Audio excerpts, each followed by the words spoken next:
Bismillahirrahmanirrahim. Dear students, Assalamu alaikum. Today I am going to discuss a new topic, that is jaundice. I am here just giving you uh, an introduction to the jaundice, not much more detail. As in previous two lectures, I have completely discussed anemia. So you must differentiate between anemia and jaundice, and whenever you are asked about anemia, you may be asked about jaundice, because in this we have again yellow coloration as we have in anemia. Either the anemia or jaundice is there. It may be the primary cause or it may be secondary. So always remember that because of both of these, anemia and jaundice, there is yellow coloration of the skin. But in anemia, there is slight, in jaundice, marked yellow coloration, as you can see in this picture also. Not only the skin but all the mucous membrane, especially the eyes, they reflect a great yellowish coloration. The details of anemia is not written as such in Guyton, and again this topic jaundice is also not present as such in Guyton. So you must learn it hard and concentrate to this lecture also.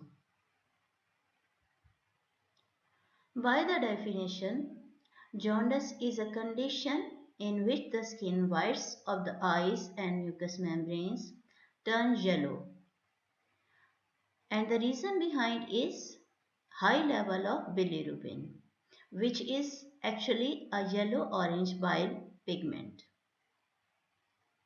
Jaundice has many causes, including hepatitis, gallstones, and tumors. In adults, it usually doesn't need to be treated. Excess bilirubin is the main cause of jaundice. Bilirubin, which is responsible for the yellow color of jaundice, is a normal part of pigment released from the breakdown of used RBC. Don't worry, I am going to tell you all these points in detail in following lecture.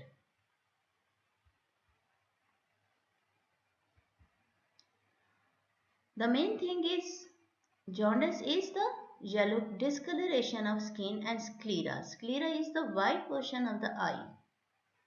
The reason is excess serum bilirubin more than 40 micromoles per liter or 3 mg per deciliter. We can have two main categories of jaundice, conjugated and unconjugated. It may be obstructive and non-obstructive, prehepatic, hepatic and post-hepatic types. We can classify jaundice in different ways, and these are the main points regarding its classification. Jaundice is not necessarily because of the liver disease. It may be there may be underlying any other cause also. How this is caused? When RBC have completed their lifespan of 120 days, they get phagocytosed in reticuloendothelial system.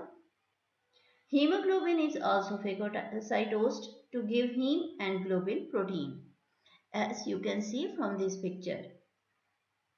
Heme ring is opened to give a straight chain of 4 pyrrole nuclei which form substrate for the formation of biliverdin. This is reduced to bilirubin.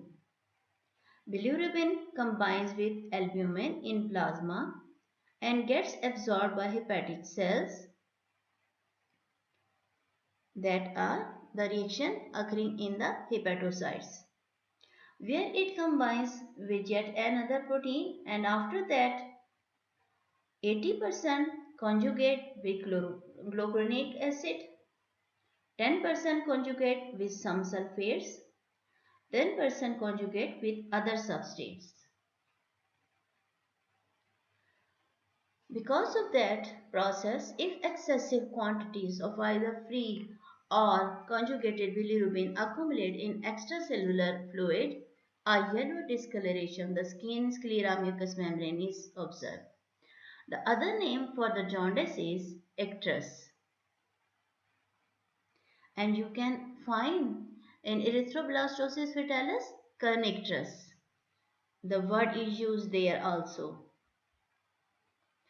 This is another way to explain how the bilirubin metabolism occur, and through the kidney and through the intestine it is excreted out. This whole chain occurs when the 120 days period of RBC that is over. This is the normal hemoglobin chain, hemoglobin metabolism.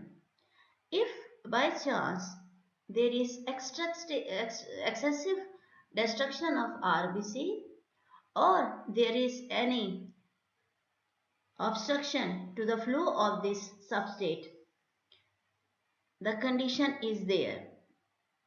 So we can have different causes for the development of jaundice.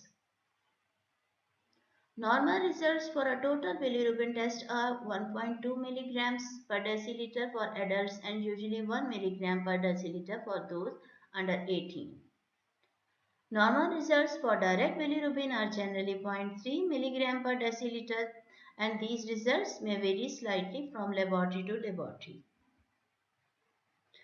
Again, I am showing you the metabolism of bilirubin by different pictures so that you can easily understand how the metabolism is going on, what is happening inside the liver, and also what is conjugated, unconjugated, and how it is excreted through the urine and through the intestine.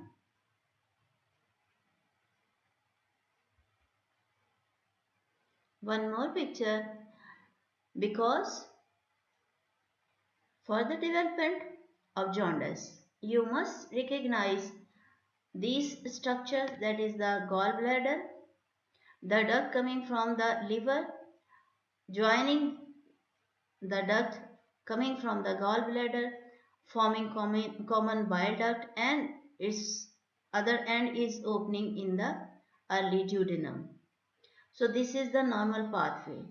Any obstruction in this pathway here or at any level can create the problem and development of jaundice.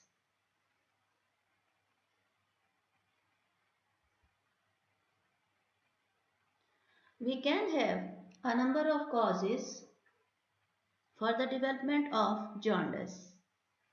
Before the production of bilirubin, you may have what's called unconjugated jaundice, as the conjugation occurs in the liver.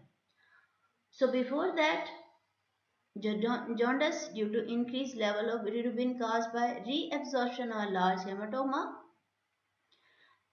hemolytic anemias, or during production of bilirubin, jaundice can be caused by viruses including hepatitis A and other viruses, alcohol, autoimmune diseases, rare genetic metabolic defects, or any specific type of the medicine. After bilirubin is produced, jaundice may be caused by obstruction or blockage of the bile ducts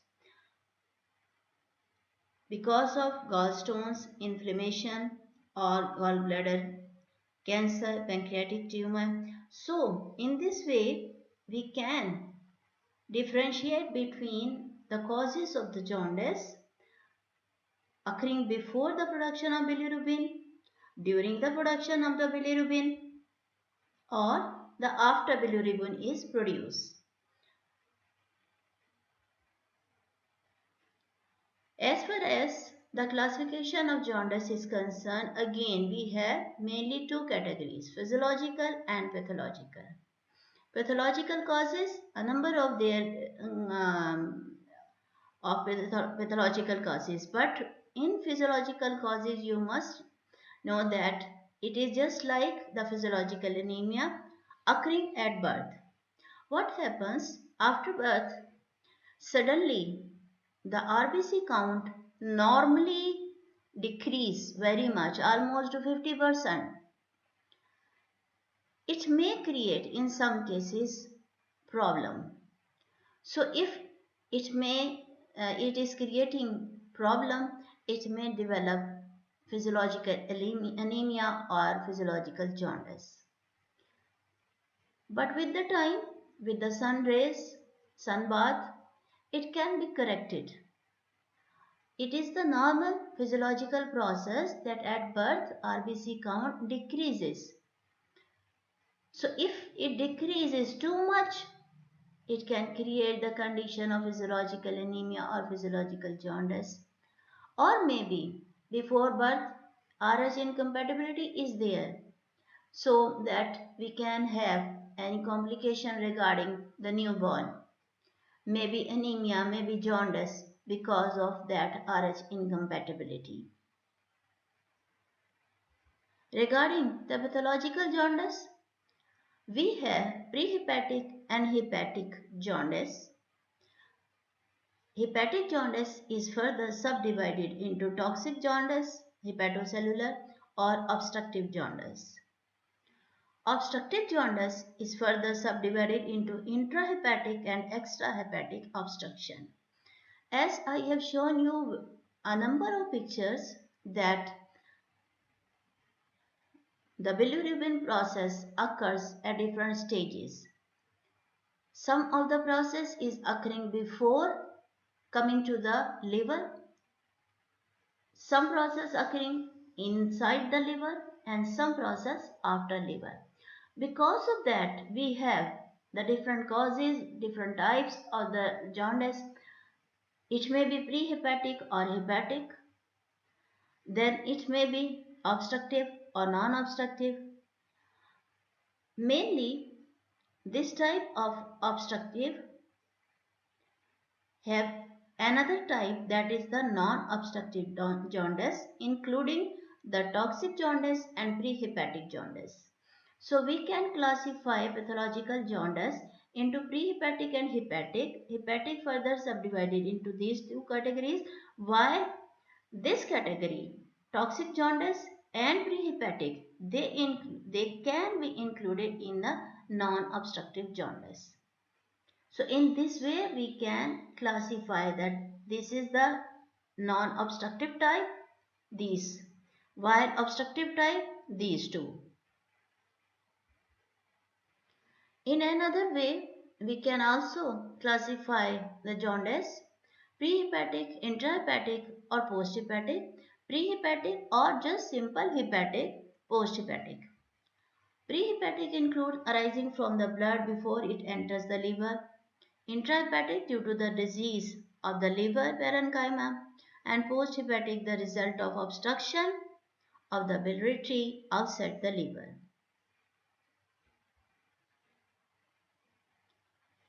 As well as the etiology is concerned, etiology means causes. So we have mainly three categories, prehepatic, intrahepatic and posthepatic. Because of that, we have a number of causes. Before entering to the liver, causes may be hemolytic anemia, malaria, reduced red cell lifespan, congenital enzyme defect, iron storage disease and all these. And intrahepatic include the increased heme liberation because of their hemolytic anemia, malaria, RBC lifespan. And in the liver, we have defective liver metabolism and obstruction of small bile duct. This liver defective metabolism can include congenital enzyme defect, iron storage disease, and all these including the autoimmune and drugs also. And this obstruction of the small bile ducts, it may be alcoholic, autoimmune, drugs, hepatic tumors, pregnancy, and primary biliary cirrhosis. For the post-hepatic, that is the obstruction of the large bile ducts, may be due to the infection, inflammation, gallstones, or it may be drugs. Some of the drugs can also cause jaundice. For example, dose-dependent hepatocellular damage, high dose of tetracycline. You may remember these drugs causing jaundice, or if it's become difficult for you to remember, you can ignore it also. It is optional, but at least you must know the main types of the jaundice: prehepatic, hepatic, and posthepatic, and their causes. Regarding the sign and symptoms of jaundice, commonly we have yellow coloration of the skin, mucous membrane, and whites of the eye, that is sclera of the eye, light colored stools, and dark colored urine, itching of the skin, and all these. In this picture, you can easily see how much the yellow coloration of the sclera, that is the white portion of eye, how much it becomes yellow. To confirm our diagnosis, we can have different diagnostic tests, and again we have different categories. They may be for the prehepatic, hepatic, or posthepatic jaundice. So while considering the results of the diagnostic test, you must follow this table to differentiate between the three types of the jaundice. Total bilirubin, if it is normal or either increase, then it is confirmed prehepatic jaundice. But it is increased, it is confirmed hepatic and post-hepatic jaundice. I want to say that in the prehepatic jaundice, the total bilirubin may be normal also. If it is increased, it is going to be confirming the diagnosis of the jaundice. But if it is normal, it may be prehepatic type of the jaundice. Like that, conjugated bilirubin, if it is normal, it may be prehepatic jaundice. But if it is increased, it will be hepatic or post-hepatic jaundice. So in this way, you can read the results of all these necessary diagnostic tests. One more category of the jaundice which needs our consideration, that is the neonatal jaundice. Jaundice is clinically detectable in the newborn when the serum bilirubin levels are greater than 85 micromoles per liter. This occurs in approximately 60% of term infants and 80% of preterm infants. Neonatal jaundice first becomes visible in the face and forehead. Launching reveals the underlying color. This I will show you the picture through which you can recognize easily the jaundice of the newborn. Jaundice then gradually becomes visible on the trunk and extremities. The sign symptoms are almost the same, but with that, poor feeding, lethargy, changes in muscle tone, and all these.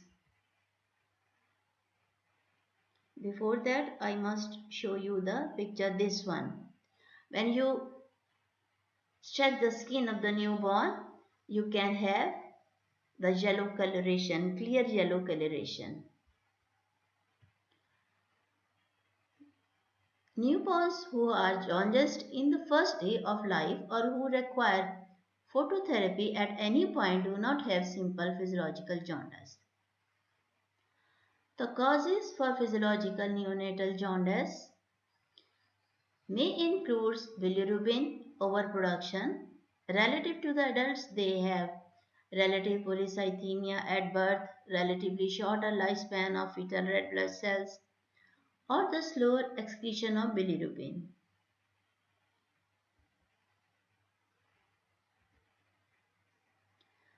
This is the way how one can have the blood specimen from newborns.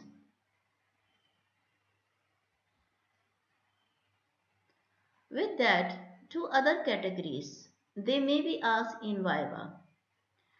Very few examiners can ask you about jaundice, and if they are asking about jaundice at the same time, they may ask these two categories, Gilbert syndrome and Irwin-Johnson syndrome. Because of a few number of examiners, I am telling you about these syndromes or just giving few lines about them. Gilbert syndrome is a harmless hereditary condition that results in mild jaundice.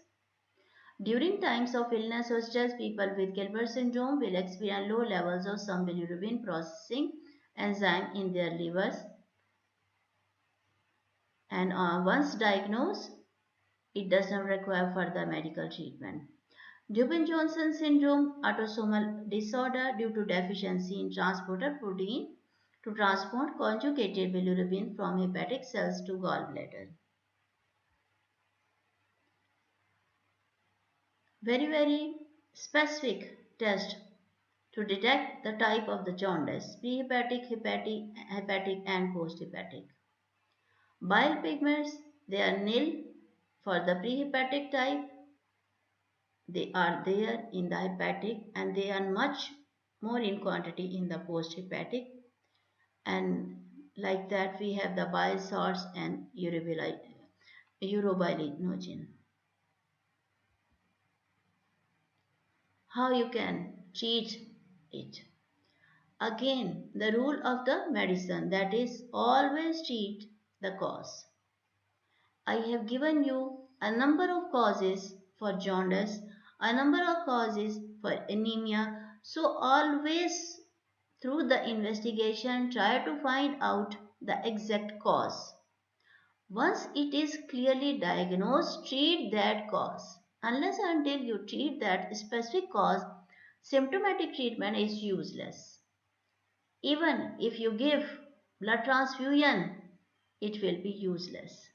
So it is necessary to rule out through the investigation the exact cause, exact diagnosis, and then treat that exact cause firstly, and with that you can give the symptomatic relief.